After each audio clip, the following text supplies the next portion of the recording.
pinaka gamay ninyong kita sa usa ka adlaw. Pila ka. So, kumpara ninyo sa pagsauna, pagpaksun, lahi ba kung pagkita ka? Lahi inyong kita.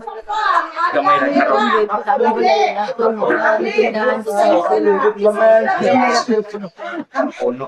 Balik pila yung kita niyo sa adlaw.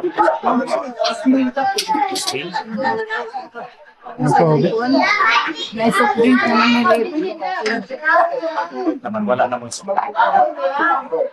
Wala siya mo yung na pagsaman. Sunod sa damang punan. Sunod sa limang punan. Hipos niyo tapos sunod siya. Yasa na sunod. Hindi mo sa ni kanina. Sunod mo anak. Asan niya anak?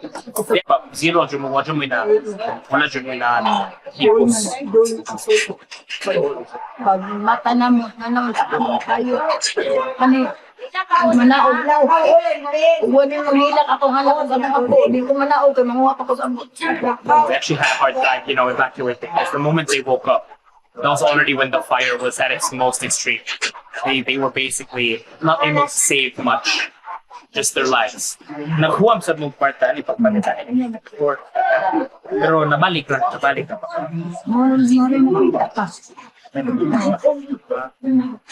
Ano yung imong anak nasa usasandi? So, eldest ni mo? So, kung karoon ng production, eldest Anong presentation? Ano sa'yo trabaho ko mong anak sa? Magluto siya kakadlaw na. Yan ba na mga suroy sa kuwan. Tulad yun ako sa kalibo para sa mga pamilya. Dili lang sa mga. Pila yung anak.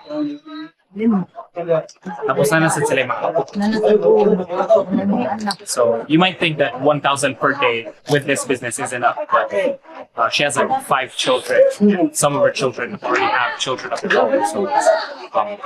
So, in terms of sa support, ma'am, support sa DSWD sa ubang kompanya na ang DSWD.